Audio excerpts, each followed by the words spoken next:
Sanbonani. This is Buhle Sibanze presenting the gospel tour with Buhle Sibanze. I'm still saying, follow me as I follow Christ. Ngithi hello. Again.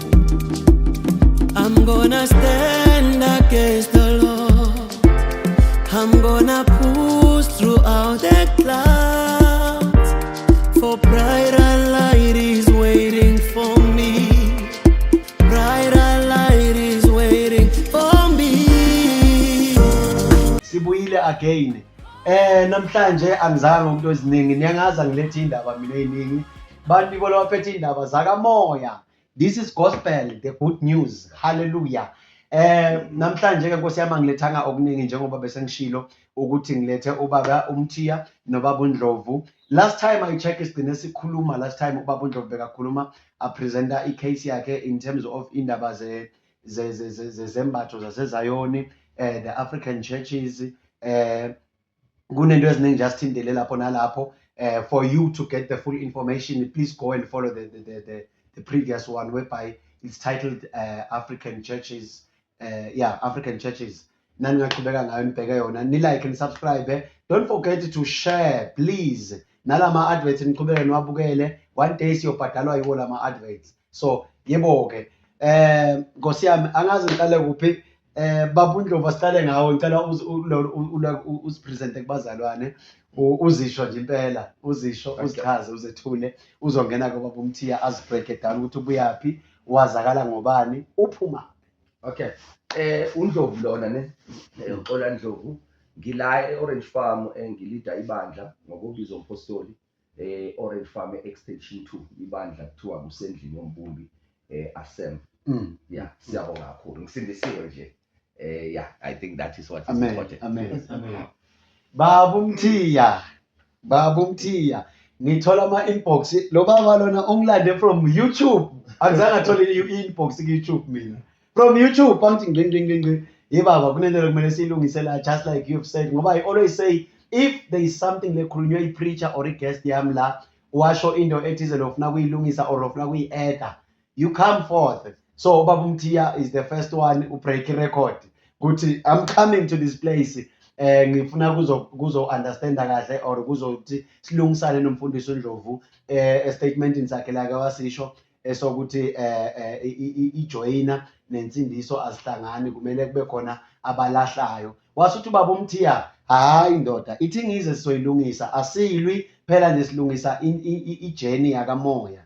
Yeah, so silungisa uhambo la kamoya. Wasuthi ngicela kumane kuzoqondisa into esithize lapho nalapho. So Baba uMthiya, ngicela ukukunikeza i-platform ubingelele babukele ekhaya.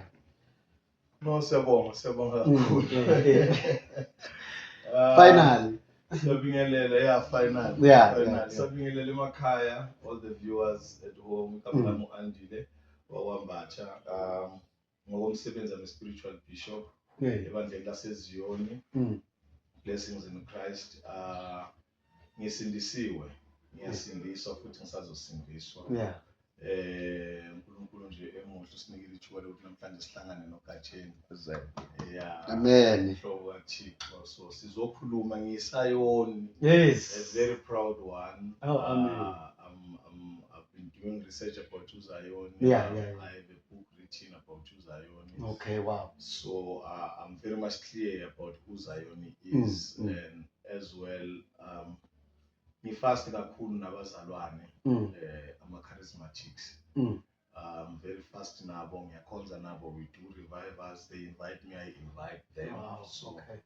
ubudlelwane buhle kakhulu. But more than anything, I think I advocate for Christ and for the church, which is umzimba kaKristu.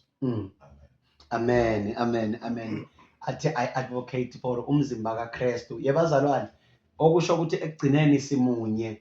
But ke Nkosi yami, Baba uNdlovu. Yes sir. The last time is mentioned indaba yokuthi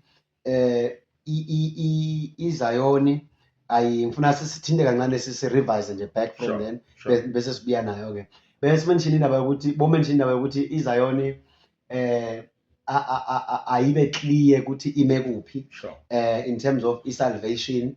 If they are coming to the salvation side, kumele bashiye izembatho ngoba izembatho zine history altar yazo. in a way, if I'm not mistaken. Yes, sir. If I'm not mistaken. Yeah. Yes. So overall, I think it's one of those things. That's the main thing. That's Yeah. the main topic bekhulunywa ngayo Sure. kakhulu the past weeks. Yeah. Yeah. Okay. Okunye ufuna uku-add lapha. Yeah, angizoku-add kakhulu ne. Yeah. Ngicabanga ukuthi ngizodedela umthiya. Ubaba Umbatha, I'm sorry. Ushanda. Yes. Sengimalo baba umthiya ngathi ngithethe kwenye podcast. Uyu umthiya wena ke. Uyu umthiya. Ushanda. Khalaze. Oh. Ngisibiza umnguni mara ngiyehlulela. Umbatha. Isithala ilona.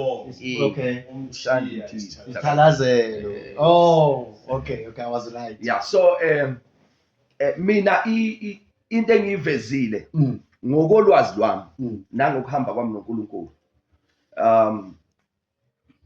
Ngiye ngithi ke kimi ngithanda ukuveza le ngithi there is always a room to grow.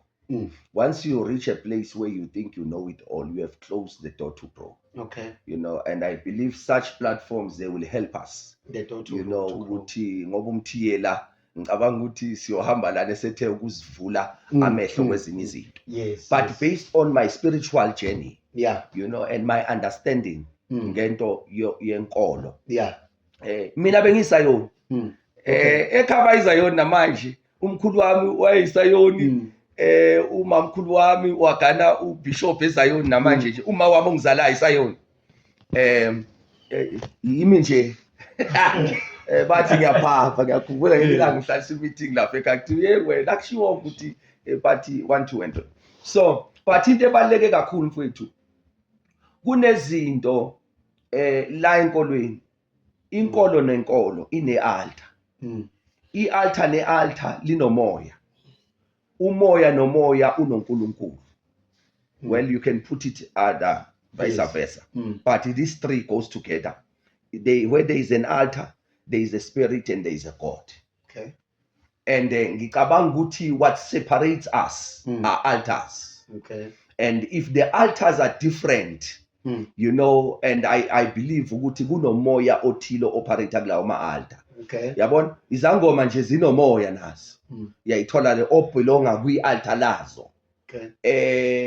Inyanga zinomoya nazo zinama-altar. Moya okhonsa-altar lapha enyangeni zikusa kwi-altar noma ngabe ziyibiza ngendumba i-altar yazo.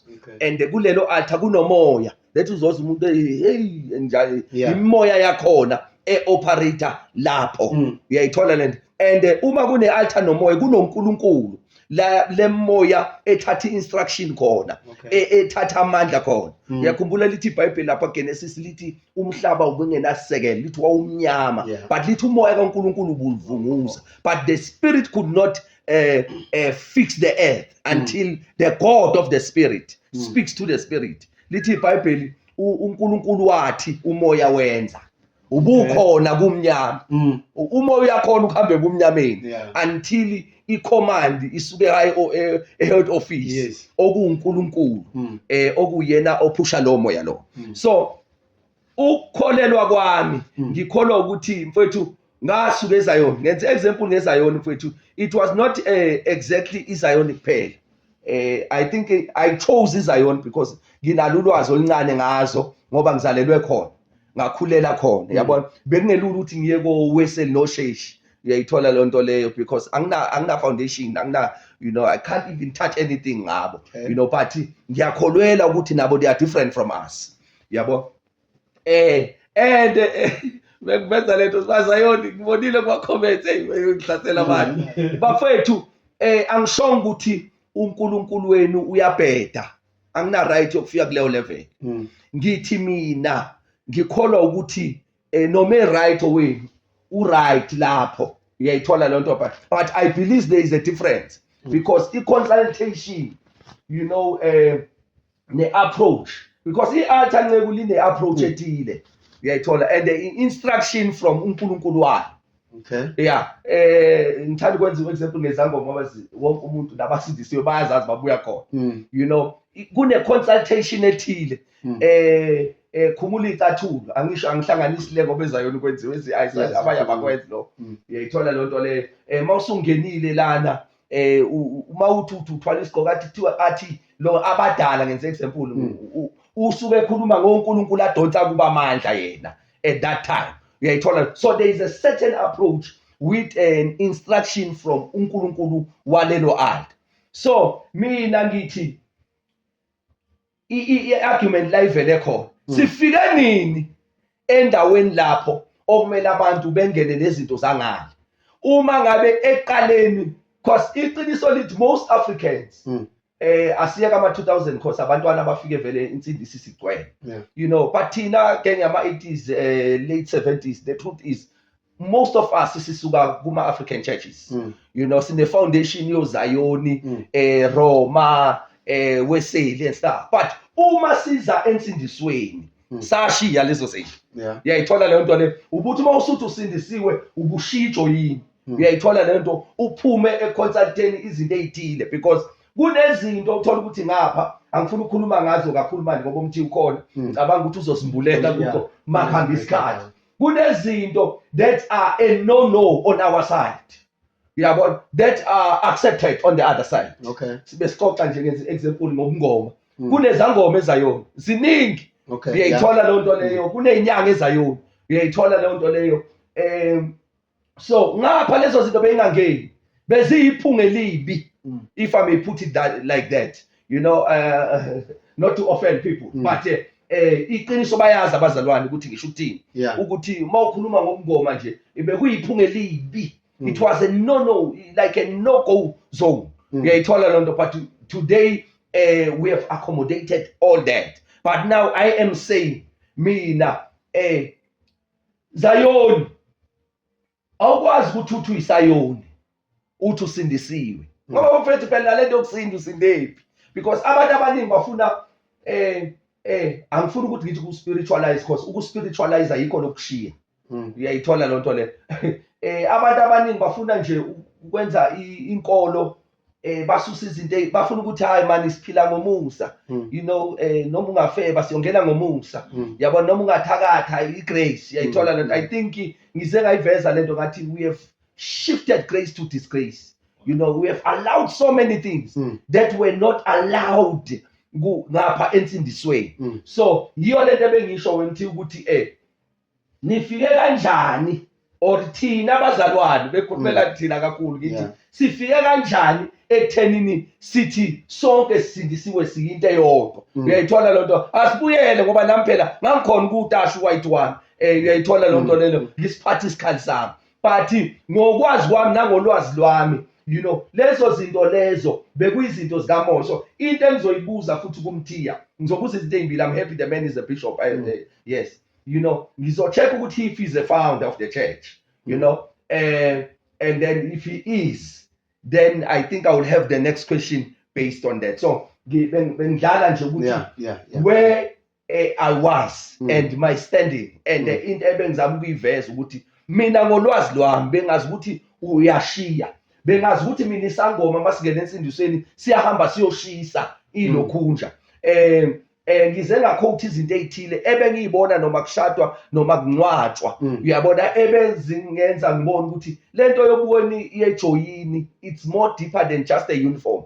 It's not like a school uniform yabantwana bakwenzela khona ukuthi kungabonakala umntwana ohluphekayo no rich, yabo, ngoba leyo nto izoshaya i-self esteem yomuntu.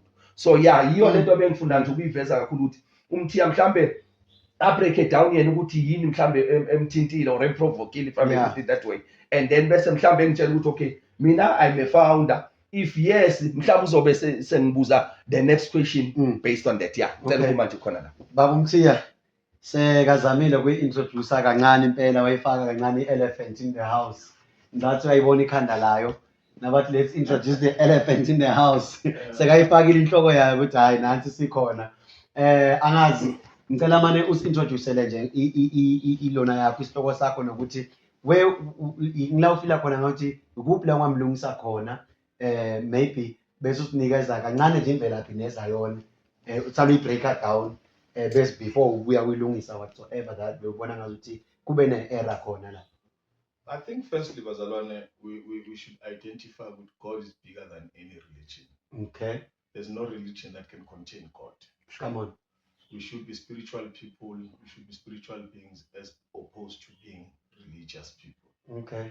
Because a religion, it limits us from reaching standard se-spirituality.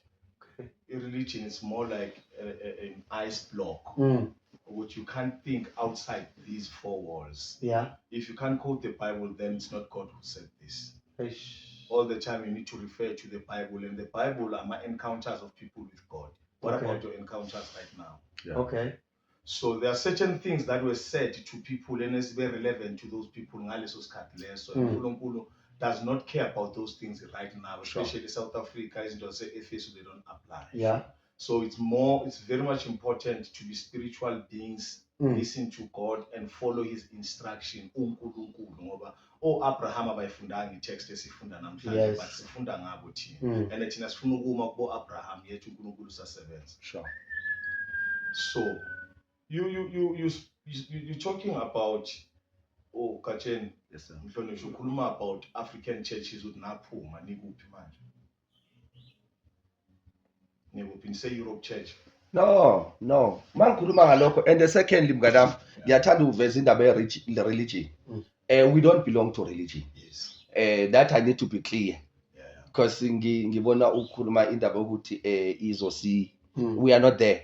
Yeah, No, I'm I'm talking about I think imangithi African, ngizama ukupha i-identity ukuthi wonke umuntu, this is where these churches have been referred to as, Okay. or has been identified as. I'm not saying they are like that because I think because they are in Africa. No, that's how they are identified in general. I hear you. Yeah. The reason why I'm asking is because most of these churches that are said to be practicing a cult, they are all called African churches or indigenous churches. And the question is, if you're an African and you're calling other churches who are in Africa while you are in Africa and you're labeling them as African churches, where are you? Yeah. Insindisa kusiya phesheya. Insindisa kusisilungu. Yes, sir. Insindisa kusi-dress code. Yes, sir. Come on. So uma thina sizobheka insindiso nge-dress code, sibheka insindiso nge-language esiyikhuluma which is foreign to us, Yeah. then kwangazathi uNkulunkulu akakhulumi nama-Africans. uNkulunkulu ukhuluma na only those people who came from that side. Silinyaziwe bafowethu kakhulu ukuthi once you call him umvelinqangi, you are seen as omunye umuntu who's not part of this side. This side, okay. And what is it that qualifies you to think ukuthi side okulo li-right liliyana li-wrong? Because kunezinto ezayibhalwe eBhayibhelini uma ngabe azange ibhalwe. For instance, uma ngabe uJesu akazange ubhale ukuthi wakhafula amathe wasiza umuntu emehlweni. Yeah. Uma ungawakhafululile umoya oyingcwele, do you know ukuthi singakurebuke? Yes. Because sifuna ukuthola izinto ezabhalwe eBhayibhelini. Sure. What about us now? Is God not working right now? Eish. If you can come uphethe induku uyilahlele phansi, singamzwanga uNkulunkulu esho kodwa eshilo kuwe. Yes. Uyilahlele phansi phenduka inyoka. Aren't we going to say you are you know? But because ibhaliwe somewhere, sifuna ukuyiquote. God is at work. Yeah. The Holy Spirit is at work right now. So we can't be bashing each other instead of pulling each other to the house of God. Okay. Singabantu singamalunga omzimba kaJesu noma kaKristu. Ukuthi wena kuwe uyiveze ngalolu hlangothi doesn't mean ukuthi you need to come very strong and say laba banomunye uNkulunkulu nathi sinomunye uNkulunkulu. Okay. Ngikholela ukuthi munye uNkulunkulu esimkhonzayo. Sure. The issue ye dress code. You see, Kachen, 17th centuries there was a guy called King Charles. Sure. Was in England. Sure. I think King Charles III. Sure. He came with a suit. Sure. And they were never meant for abantu abakholwayo. Sure. They were meant for abantu abangena emacourt, abasebenza emacourt. Okay. And labantu abasebenza emacourt, they were in higher positions. And then babe nabantu oppressile abantu abamnyama. Wawungeke uyigqoke isuit entsha. Bakumele uthathe ka-master wakho to show ukuthi you are a slave. Okay. Then uma bezoyiletha insindisa ama-missionaries, they came with those old suits. And they said, now you look good because you look like this. Stop dressing ngale ndlela, you look barbaric.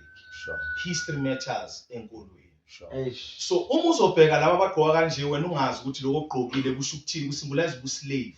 Yeah. So Yeah. when you're saying file balahle nalokhu now slavery asisaphile esikhathini sobuslave. Okusho ukuthi kwawena you are not well dressed. Sure. uNkulunkulu is not helping out because akakwenzanga slave man create. You see there's danger there. Yeah. Masizobheka iuniform bese yazi into eZayoni. It's not izingubo ne design that matters. It's the colors. Okay. Now akabani ama colors. The first thing that the Bible talks about, on earth there was darkness. Then the word said, let there be light. Sure. It speaks of colors. Sure. So we don't talk loosely about those things unless we've done thorough research and you understand those things. Yeah. You understand? So you can imagine those people bakulalele kacheni, you're saying these things. Abanye banalo lolwazi engafeza. Yeah.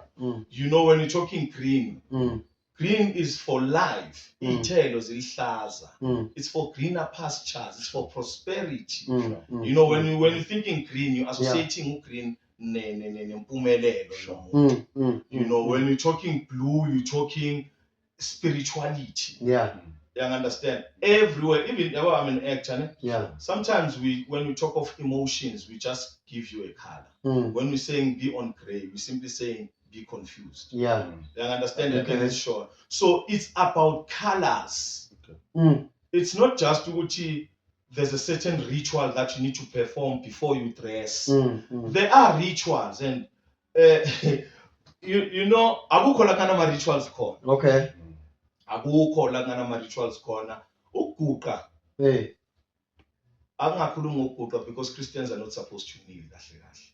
Okay. Ukukuvala amehlo uphakamisa izandla uqala ukukhuleka, that is a ritual. Okay. Because you're moving from a physical being, you're getting to a spiritual person. Yeah. What is ritual?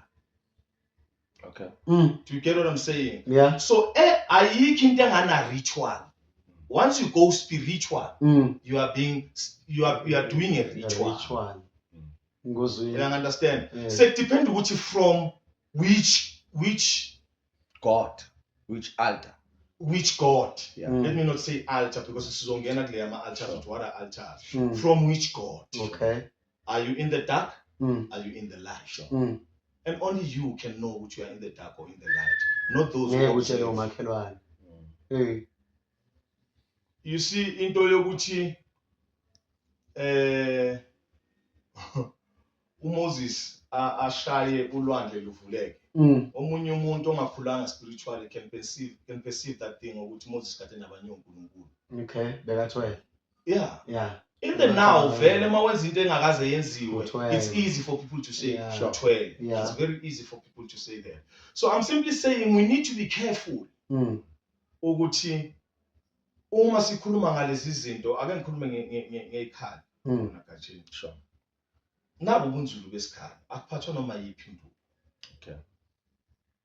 When you Google an olive tree, umnqumo, before we eBhayibhelini, it tells you about its significance yomnqumo spiritual. Okay. Asumuthi nje.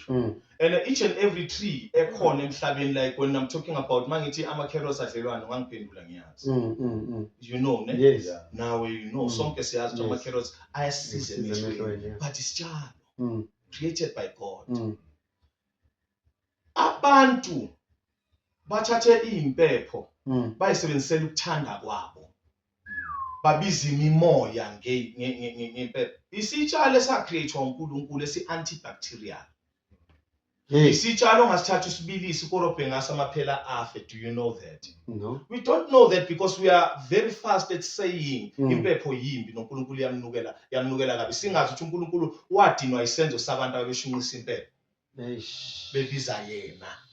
Kanti uNkulunkulu mkhulu kunesitshalo, uwumnikazi wesitshalo. Usebenzisa lesihlahla ukubiza mina. And leso sitshalo simvusa umuntu, but sibulala yonke imimoya ngisho nekhona leso sitshalo esicreate uNkulunkulu. Okay. But uNkulunkulu akabizwa ngayo. I'll communicate noNkulunkulu through impepho. uNkulunkulu mkhulu kunempepho. uNkulunkulu wazi wena, uyayazi impepho zonke izinto lezo. But now coming to lento yesikhali. Sure. uJesu makezobethelwa wayeya kuphi makekhuleka? Ashiya abafundi besayakhuphuka, wayeya kuphi? Ndabe. Yani. Yonqo. olive garden. Why you're because if you can Google about olive tree, abantu ababethelwa ngamafutha ehlela kubo, it was an olive oil. It was not just any oil. That is why namanje olive oil is the most expensive oil to use, because spiritually it has to do with peace. So Jesus is called the Prince of Peace. Sure. That is, and he was never called the Prince of Peace before he went to that garden. Okay. Umnqumo, even namabutho kaZulu maweya empini, le nduku ebaphakathi kwehawu akubi induku noma yiphi, kuba induku yomnqumo, because umnqumo symbolizes as well victory. Umnqumo symbolizes unification. Umnqumo symbolizes healing. It symbolizes relationship. So it's not just a tree. Asinayi kakhulu ke mangabe khona la funa ukubuza ugatsheni thola ukuthi sekuvele nibuze ngaze akhohlwe. No, I'm happy. I'm really happy indlela oyibreaka ngayo mfethu ne. Yeah. And ngiyavumelana. So why I was bringing this thing here. Okay. Ukuthi induku ephathwe Zayoni induku yomnqumo. Okay. So it's not just any tree. Awukawuli noma ngayi. Awuthathi noma yiphi induku vele iphathwe. Kodwa ke bakhona abantu abangawazi umlando. Ababona lento fashion and they will just have any tree.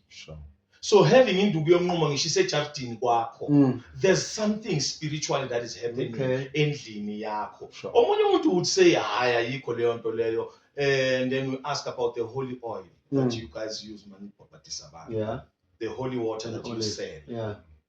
We don't say, I don't sell it. But you don't sell. Mina ngisana isindisiwa ngisisangoma and makhuluma ngeZayoni ukhuluma ngabantu abangasindiswanga. Okay. Do you get what I'm trying to say? Ngiyathola. Yeah. So mina angiphuza utshwala. Angisisi isangoma ngishade nonkosikazi oyedwa ngeke kuze kwenze ngithathe isithembu. I understand. Angiphahli. Total.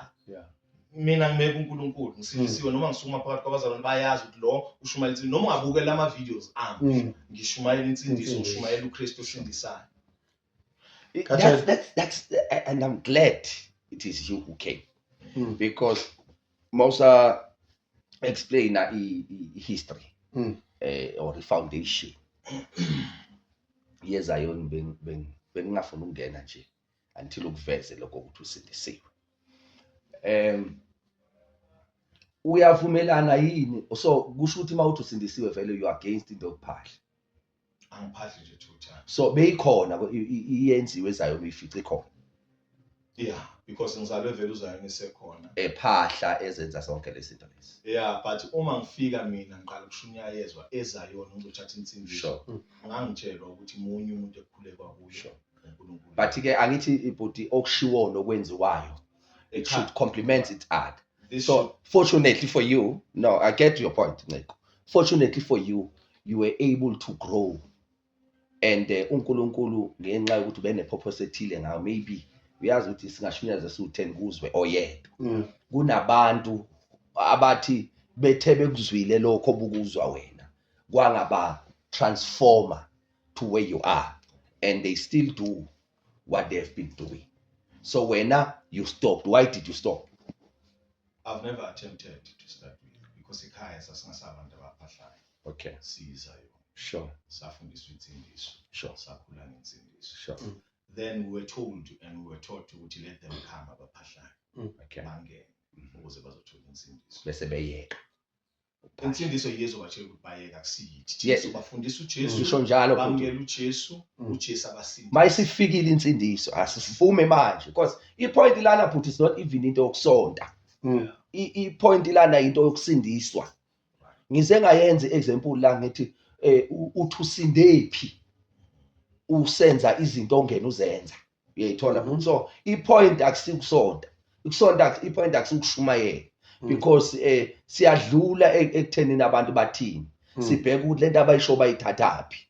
Isource. Uyayithola mfowethu. So yikho ngithi mina, do you agree with me ukuthi laba bangene bephahla nithi let them come? Do you agree with me ukuthi uma isibabambile insindiso enye ama sign ukuthi sebesindile ukuthi nizobabona bethi asisakwenzi lokho? I wish one day you can come ufike nje eZion mhlawumbe kunomngcwabo kushoniwe kuwumlindelo Sure.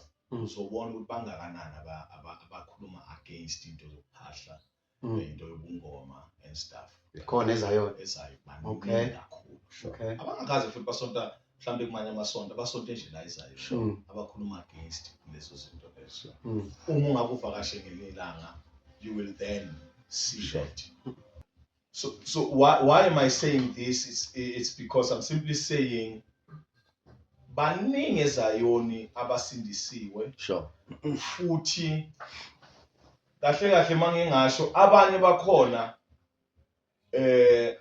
ungaze uthuke mawubathola ubona impilo abayiphilayo ukuthi yiso ngempela lesi isayoni ngempela lesi. Sure. You understand because indaba kaJesu ipersonal. Sure. Mina ngikholelwa wena Gatsheni ukuthi khona ibandla elisindisiwe. Okay. Angikholelwa ukuthi kukhona ibandla elisindisiwe lelo bandla ilelaziwa uNkulunkulu qobo lwakhe. Sure. Kodwa ngiyakholelwa ukuthi within the church there are individuals abasindisiwe. Yeah. Now, But anithi ibandla abantu Nciko. So uma sithi ibandla lisindisiwe suke sisho a group of people. Yes. Individuals in numbers. Yeah. They form ibandla lisindisiwe. 100% right. Sure. What I'm saying ukuthi esonto lakho you cannot say sonto lami ngikulo lisindisiwe.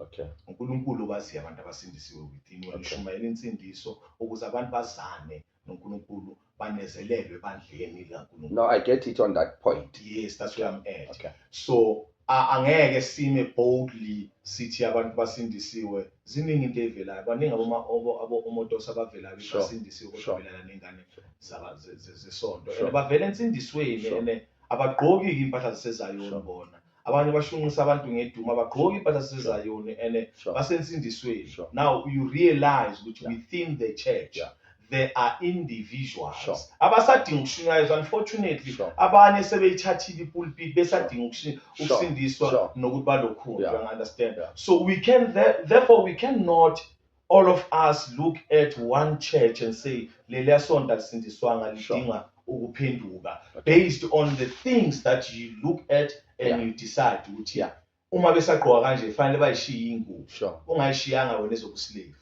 Bese uthi labaya ngoba lezi zabo zinokucult. Wena ugqoke oppression. Kodwa uthi labaya abaziye. Mina mangigqoka ingubo like I'm telling you ukuthi it's not even the matter ukuthi ingubo inamandla because I always tell people ngithi ingubo esigqoka yayinawo amandla. Yazi ngithiyana ngicela ungene umlonyeni. You know njengamanje ngoba ngikhuluma nawe ne ukhuluma insindiso ephelele.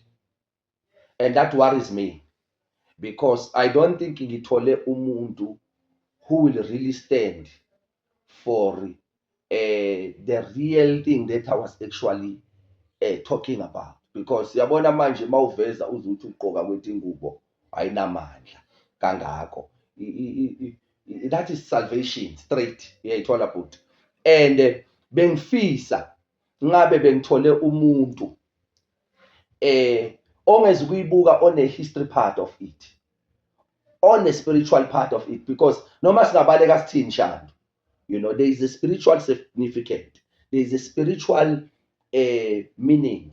You know, mina nje eZayoni engisuka kuzo kuneyingubo ebeyivela through prophecy. Uyayithola, and we can't really sifuna ukuyimboza le. No, bengifuna ukuya kuyo ukuthi mangithi ingubo ayinawo amandla bese ngichaza ukuthi ngithini. But that's my point is ingene lapho because if ivele lona as profitway it carries certain powers, right. You know, because ngaleso propheto ivela ukuthi imention ama colors of course and iveza ukuthi ikhale so izokwenza 1 2 and 3 yayithola lo nto leyo. So akusi issue nje ukuthi it's just a dress code as I mentioned. Secondly, into engivezayo la ngithi akusi indaba yokusonta kuphela. Angifuni sirobhe kanjalo because inkolo nenkolo mfowethu kunezinto ekuhlukanisa nazo, kunezinto ekufaka kuzo. Uyayithola futhi. And mina ngithi ensindisweni ngokwazi kwami nangokuqonda kwami isuthu lemfethu kimi akusiyo ngizwile history yayo ne but kimi ngigqokile akuvezi ubuzalwane ukugqoka kwami isuit futhi angikholwa ukuthi ugqoka isuit njengoba ivezile iveza ubuzalwane noma siwagqoke ebazalwaneni sibona nje ukuthi ngathi ihlala kahle emzimbeni and ihloniphekile. It has nothing to do nokuthi kanjani. So ngizama ukuveza lokho ukuthi asigqoka amasuit ngoba sithi amasuit agqokwa kubazalwane. Iqiniso lithi nawe unayo isuit ube nayo futhi way even before usindisa. Kunabantu abasezayo nabanamasuit even today. So indaba yami futhi ukuthi iqiniso lokho benguvezile ukuthi inkolo kunezinto ekuhlukanisa nazo, kunezinto ekuhlanganisa nazo. So thina la ensindisweni sifika ensindisweni. Okay, wena futhi ngenhlanhla uyitholele ezayo. Sifika ensindisweni sikhule sazi ukuthi uqala ushiye ijoyini. Yabona nje for the fact ukuthi besithi masingena ngapha sishiye lokho. Lokho nje bekune meaning ethi this belongs this side. Uyayithola lonto le. Awusho iBhayibheli ukuthi ukhumulani impahla. No, Usho umuntu wayintshela. you have just mentioned something very strong. And kunezinto uNkulunkulu ayimbulayo mfowethu even today. You said even God speaks today. Uyayithola lonto le. And mina iagreement yami nalento ukuthi kumele zishiwe are not based on what I was told. Are based on a personal revelation on my journey noNkulunkulu and nangokumbulelwa nje ohambeni. Because ngithi uyabona uma usashumayela uNkulunkulu omfunde phansi ongakamuzwa ongakamboni ngicabanga ukuthi bengamelanga ukuthi ushumayele ngoba kusho ukuthi umuntu onepower ilo owayebhalele le hanto phansi mayingashintsha athi bengidlala la kusho ukuthi nawe kumele ushintshe. So ngisendaweni la ngisho kungafika umuntu wangishumayeza athi bedlala ngithi angisekho ku level yeah, and bese ngimtshela ukuthi njengamanje akusahambi nakanto wangitshela yona. Uyayithola lento sengihamba I've seen God using me. Uyayithola personally futhi eyintweni. That is why when it comes to healing on spiritual side I find the healing go doctor okwazi ukuthi imedicine so nhlanzi chemical so you don't have an answer. You know, you just see God. You know, we have seen people bethandazela behlanza idliso. You don't know what happened ukuthi ngikhulumile. You know, you have seen God. Yabona mawusuhambe naye wambona uNkulunkulu. You know, you can't even stand for him or explain him. He is big. Last 2 weeks mhlambe mawungangena nje kuneclip engivezile ethi uma ucabanga ukuthi uNkulunkulu uyamazi usenkingeni ngoba every step bengitshela abazalwane ukuthi asifunde ukuthi sikhule ungabe comfortable la ngoba ngathi kumnandi because kunoNkulunkulu omkhulu kunalo osambonile on the next level. So ngivumelana nalento isho ukuthi uNkulunkulu umkhulu ukudlula yonke into esingayicabanga nokucabanga kwethu. So ipoint yami wena mthi ukuthi lezi zinto lezi mfowethu apart from the colors, there are colors even on our side on charismatic. Uyayithola futhi apart from the meaning of the colors that you wachaza ngakhona, there is a God instruction. There is an altar's instruction. Uyayithola futhi ebe ne-influence okwenziweni kwey'ngubo. Yiyo le ipoint yami evela khona ukuthi awukwazi ukusuka nama-instruction angale. Uyayithola lo uwalethe ngapha. Ukuphi ngale mhlawumbe enkolweni ezayo ngenze example. No.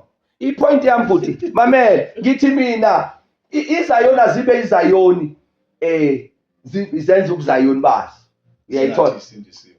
Uma zithi isindile uma ngabe zithi isindisiwe ayishiye izinto zangane. Ayishiye impepho futhi. Ayishiye ukukhonza amadlozi. Uyayithola le nto leyo. Ayishiye including na ijoin inkosi akesiyeke because lezi zinto zokukhonza nani ngoba nobufebe ukhonza. Uyayithola lo nokudakwa ukhonza. Uyayithola futhi. So lezi bengispecific on dress code neinduku nani ngoba it's not as the way you describe it. It might be like that on your side. Let me elaborate more. Sure. Dress code mangithi ayinawo amandla. Sure. Uma udlulelwa umoya ezayoni ukuthi wathola ijazi elihlaza. Sure. It's not the real thing ozobe uyifake emahlombe akho that matters. kungathiwa gqoka umbala oluhlaza for ukuthi uthole umsebenzi. One kudingeka ukuthi ngoba uzoba neprocess before uligqoka.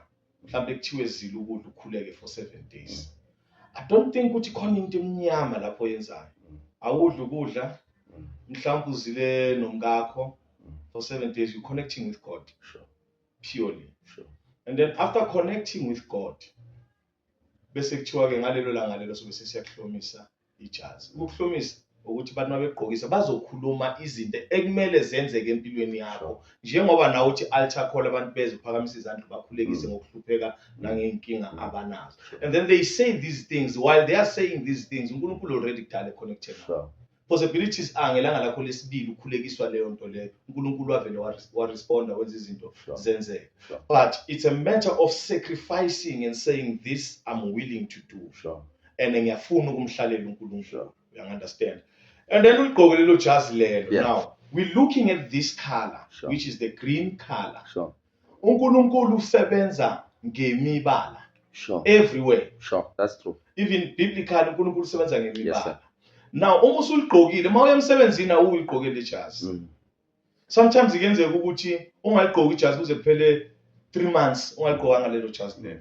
That is where you see ukuthi ijazi kahle kahle alinawo amandla. But into enamandla ukuconnecta kwakho noNkulunkulu. Mtiya uyangiroba mfethu, uyangiroba. Lalela Uyangiroba Mtiya ngoba ufuna ukulahla ufuna ukuyisimplify lento and ijule kakhulu and it's a secret and it carries ipower ethile lento le. Iyona ekhera ipower ethile. If isprofeto sithi ingubo kumele uyilokhu ngoba iqiniso lithi mfethu mhlambe nginezayoni ethile engqondweni yami.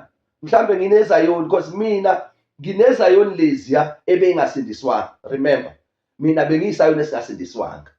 Uyayithola futhi. Kunezinto that were allowed and kunezinto ebezenziwa.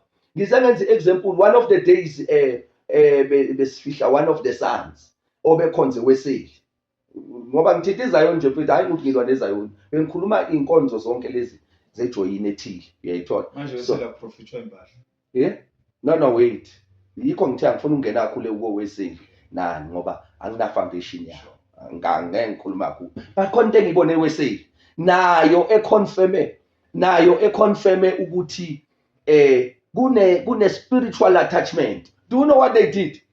Bathe sebeletha ibhokisi lapho lo mfono kusho ukuthi usindisiwe yena ne ubekhonza lapha enkonzweni lengilidayo.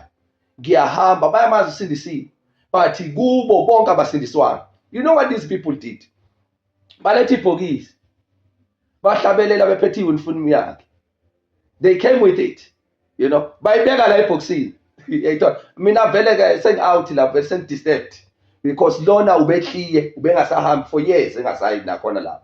But umntwana ekhaya uyayithola le nto le bayancwadi bamkhulisele la and uhambe lapha esontweni angazi bese ku indodana kunama position nakhona lapha. Yetho so uma kuncwadi umuntu wakhona uyathathwa le uniform yakhe ibekwa ebhokisini angazi benze izinto ezithile. Uyayithola le nto le. Those things mfethu they are deeper than just clapping hands, you know, and they belong and they are a symbol of something.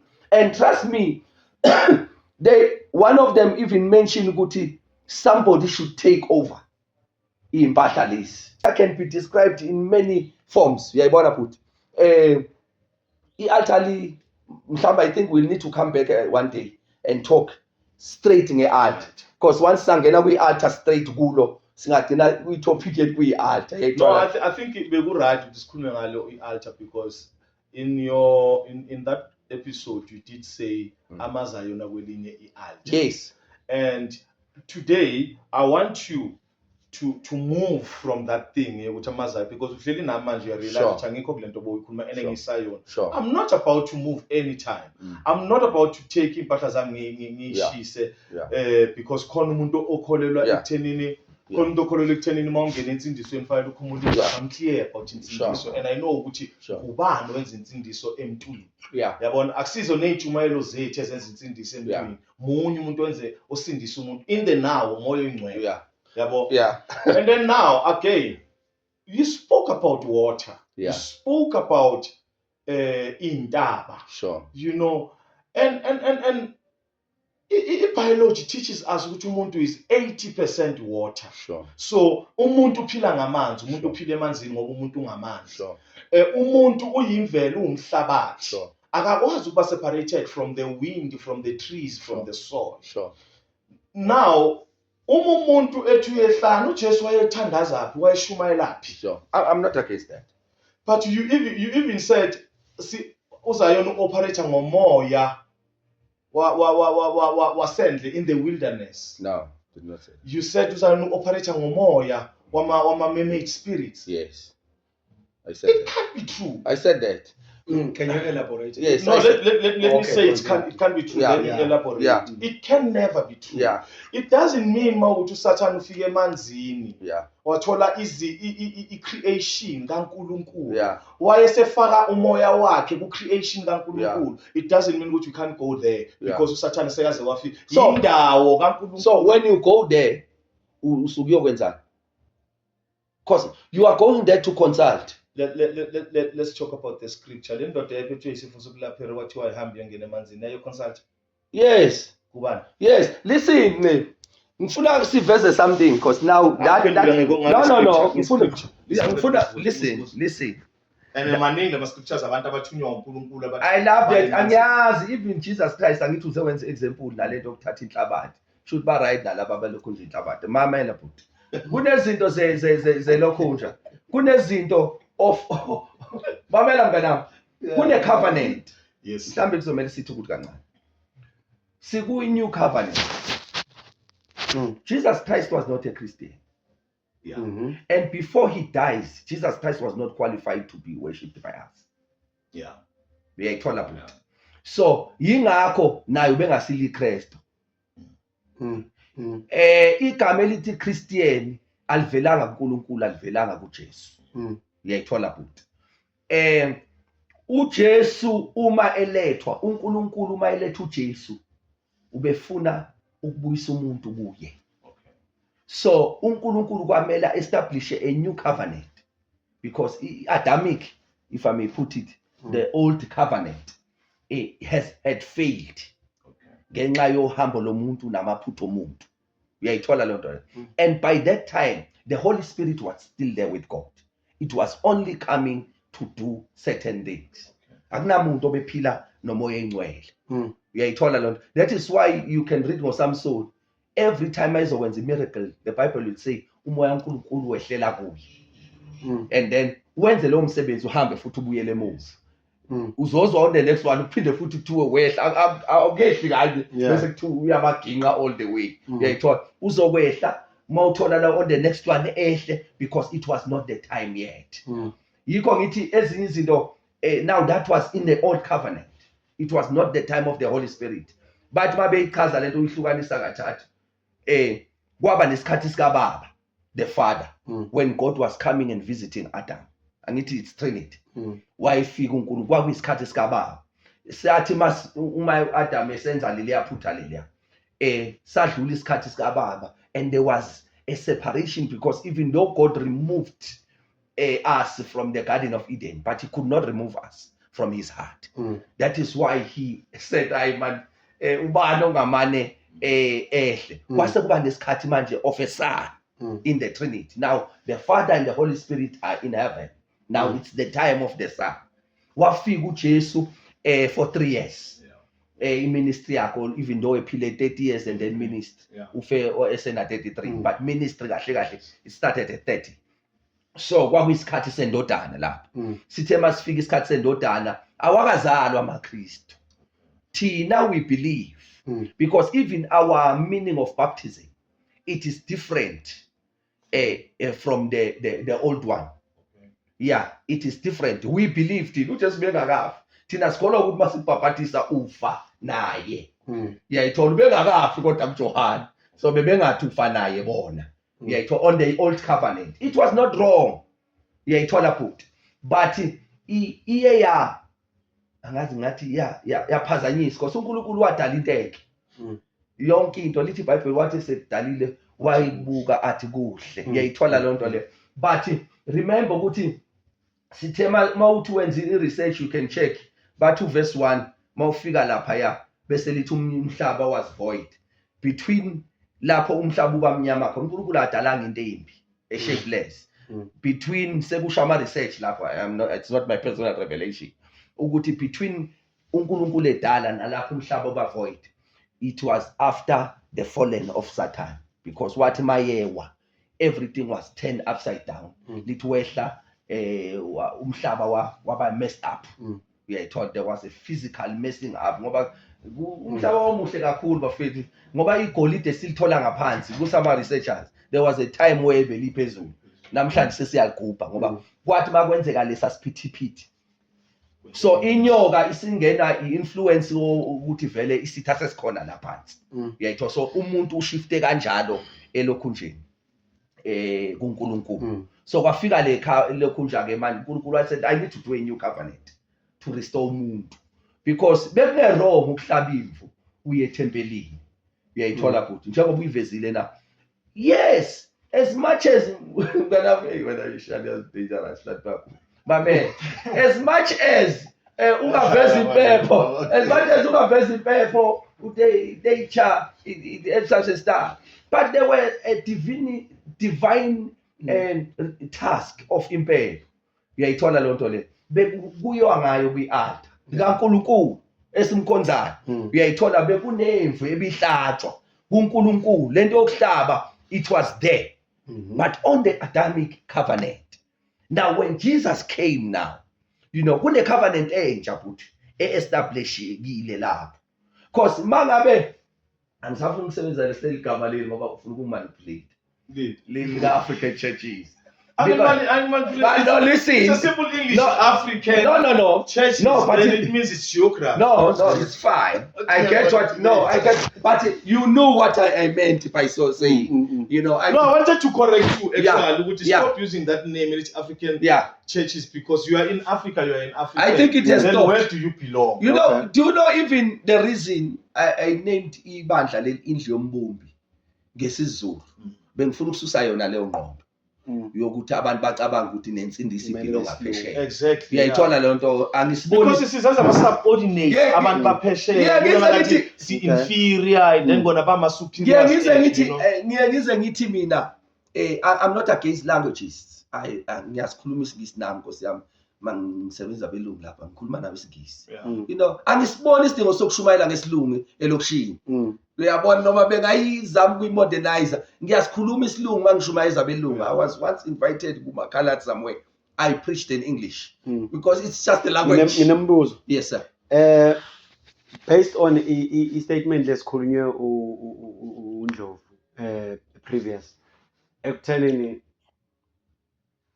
you cannot ukuthi uthole umoya eZion ngale with that in that culture of ukuthola ukuthola umoya then ubuye nawo ngala uzoprofeta ngala usebenzise the image yobuzalwane while uphethele lo moya lo uthole on Even the the other way side. Yes, even of the doing way it. nalokuthi uphinde uprofitwe ngoba akusikuthi abantu abeza la ngivumelana nabo ono ukuthi ngiyaba understand ipoint labo Yes. ngiyayithola so kum understanding kwami besekuthenini yena umention indaba ukuthi ungafika uze ngala but shia lo moya You need to be delivered from that spirit. yena yes bekayisho Yeah. kanjalo shia lo moya then nale sambatho kumele ushintshe ngoba uprofethwe ngalo moya wangale eZion. Kuhle. Can you elaborate that? Firstly, angeke uphume eZion uyongena kubazalwane nempahla zaseZion. Okay, Azigqokwa.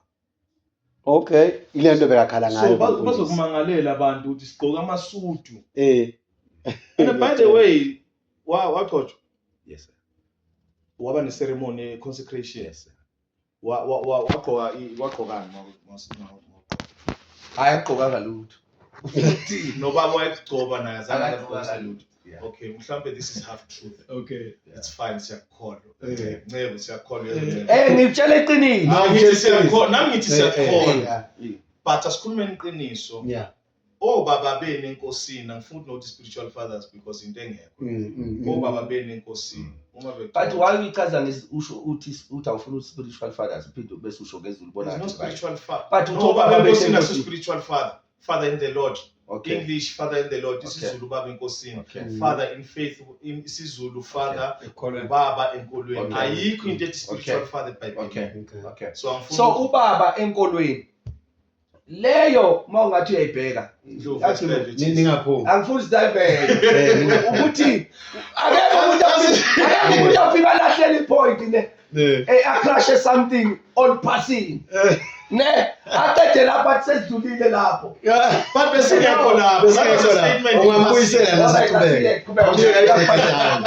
Ngoba kumele sale siyiva. Because ukuhlanganyela kwethu okay ngiyabonga futhi ukuhlanganyela kwethu enkolweni sihlangene ngezikamoya. Yeah. So if sithi kwezikamoya sithi spiritual uyayithola futhi. So ngicabanga ulento ka spiritual father ivela lapho ukuthi if you recognize a person noma umbiza ngobaba enkosini noma ngabe umbiza ubaba kwelikamoya ngicabanga ukuthi on that level you can acknowledge it ukuthi okay sihlangene ngento zikamoya and lo muntu ngim-acknowledge as ubaba.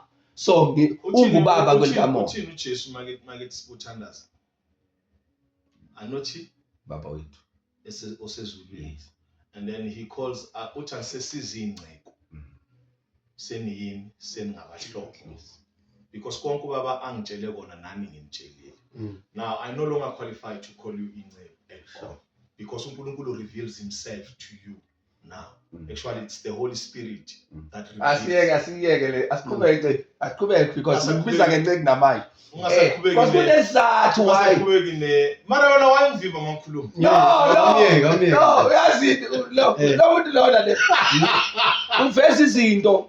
uNkulunkulu isichazi interject. Bheka. We are servants. We are serving. Yeah. Ukuseva. Igama ka servant livela khona lapho. We are serving God. In fact, siyingceko because we serve his people. No one can serve God. We don't have anything to serve God. We submit to God. Yes. Because he has things to serve us. Yes. But So you see, to be a servant is something else. Okay. I can't serve a person who has things that But I can submit to him so that he can serve me with those But things. you serve people. Then when in your position, you can now serve the church. And Yeah. the church submits to you because upetinto is serve uNkulunkulu when Yes. you serve the So I'm Now serving the church. What am I? you are serving the church. So yini? Wait, yini phela ngizamkuchazela. Okay. Ngizamkuchazela. Okay. Wena to the church, Yeah. you are not a servant. Okay. Yini? You are the father in the Lord to them. Yes. Then our spiritual father is the one who provides spiritual things Sure. to you. But Shante, I get what you say. We serve God through people. We don't serve people. Listen. uNkulunkulu nceko. I mean, we don't. Yeah. Yonke into angithi remember uma kunikelwa sithe ebantwini banikela kubani? uNkulunkulu. Even though banikele esontweni. Because yonke into esiyenza uNkulunkulu siyenza through people. Uyayithola lo nto le. NoNkulunkulu simserve even though yes the physical work of serving it is seen on people. But lelo gama lelo belingelivezwe belingelivele lungekho ubizo kaNkulunkulu phezukwawo. Uthi uJesu. Mina ngifuna siquote.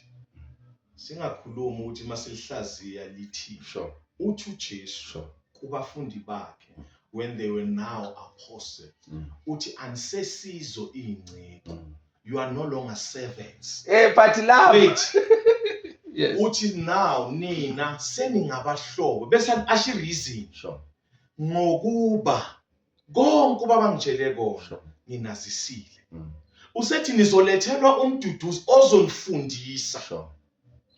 Which is Uma wena uNkulunkulu esekutshelile uJesu esekutshelile uNkulunkulu esekhuluma nawe ukuthi hambe uyotshela abantwana bami and you still hold on to the incebo uJesu ethe from now on You know, it means these people that they incebo before That's powerful. but from now on ancestors you no longer ubekhuluma nabantu but ubekhuluma kade khuluma apostoli. Yes, listen my point ukuthi uJesu bekhuluma kuyiphi indawo.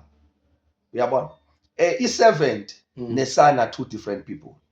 i-70 does not have inherited Mm. in the ey'ntweni zikababa. 100%. Uyayithola? Yes. So uJesu beveza on that corner Mm. ukuthi senikwi-level, not ukuthi ubengasasho ukuthi ubesho ukuthi senikwi-level of sons now. Uyayithola? Senikwi-level of belonging to a family.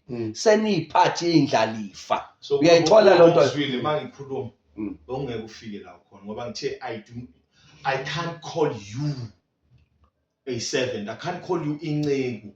You already have people uNkulunkulu akhuluma kuwo ukuthi hamba uyotshela abantwana bami You i-connection that you have no Jesu, it's a connection ye brotherhood now. Noma ye king and I don't know, but brotherhood, because uthi seningabahlobo, you are now brothers. Mina now, because uNkulunkulu ongubaba wethu sobabili.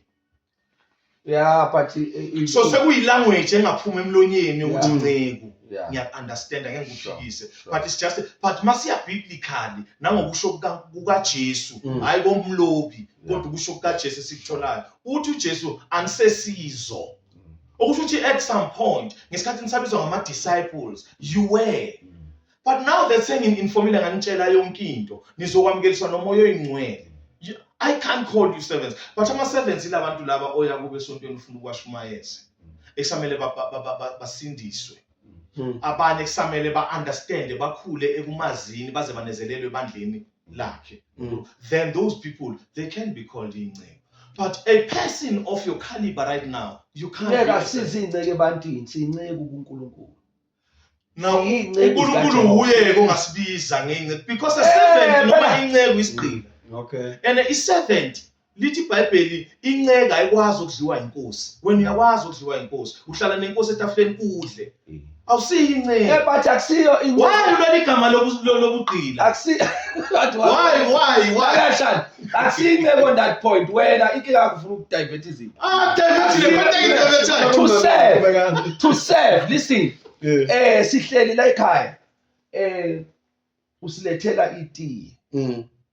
Uyasave. Yeah. Uyayithola loo nto. Angithi thina we are vessels of God. We serve his people. Uyayithola. So siyinceku zakhe uNkulunkulu. 100% right. Yes, but that's what I'm saying. Ukuthi inceku yaJehova, angisho ukuthi inceku zabantu. That's why we say servants of God. Remember, this is what But now wena mangithi nithi siyinceku kaJehova, ufuna ukungishift uthi I manje said kodwa mina, ngathi siyigqila kaJehova. Okay, sikhumbule. Yes. Ukhumbule amagama ami. Ngulalela. I can't call you inceku. Servant. Yes. Nali igama lami. Angikhulumi namalungu ebandla. Okay. Alright, ngiyakuzwa on that point. I was there. That's why ngingathi kuwe bongizule ekuqaleni ngaba ufikanga la ufike khona. Because I was talking directly ngapha. Nakuye uNkulunkulu asesizinceku sesingabantwana bakhe because now sisendlini singabahlobo bakaJesu. Okusho ukuthi we are now sons. And indodana kuba bawayiyacela. Undodana ubaba makethi hamba wenza ingadi akathi hamba wenza ingadi njengenceku. Uthi hamba wenza ingadi njengendodana yami. Awuzukholelwa ukwenza ingadi. Exactly, inceku iyakholelwa. Inceku iyakhathala ukusebenza. Inceku iyaduba. Iyaresign. So I'm gonna stand against